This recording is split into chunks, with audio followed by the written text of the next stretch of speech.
back to the book.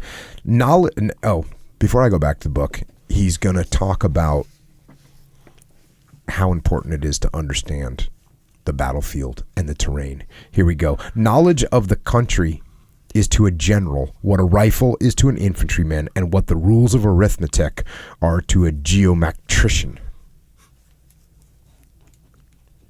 If he does not know the country, he will do nothing but make gross mistakes. Without this knowledge, his projects, be them otherwise admirable, become ridiculous and often impracticable. Therefore, study the country where you are going to act. When it is desired to apply oneself to this essential part of war, the most detailed and exact maps of the country that can be found are taken and examined and re-examined frequently.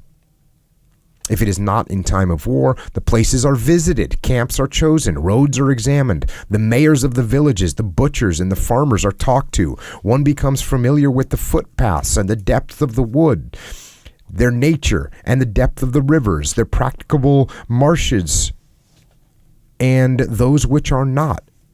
And one observes in this study to distinguish carefully between the conditions of the marshes and the streams in the different seasons of the year. It cannot be said that a stream is impracticable in the month of August because it had been in the month of April. The road is chosen to be taken on such and such a march.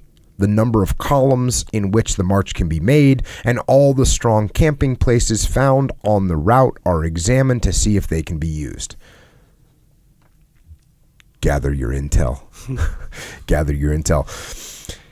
This is critical on the battlefield. And my first deployment to Iraq, I didn't do this as much as I should have, because we'd be going to a place for the first time. And we'd go there, we'd get a quick kind of information, intelligence would come in, and we'd go, okay, we find out where this guy is, and we do a quick map study. You know, we do a map study, but it wasn't as thorough as when we were in Ramadi for 6 straight months, and you actually just knew where you were. Mm-hmm. Somebody just hit me up on Twitter talking about this, but there was a guy from the 1st to 506, the company commander, and he was awesome, and he had video cameras in his Humvees, and so when he was out driving around Ramadi, he would record it, and then when he got back, he'd just watch it over and over again. So he knew every little detail. Yeah. And that's what you want to do. It's so important to know where you are. Yeah. And to understand the terrain.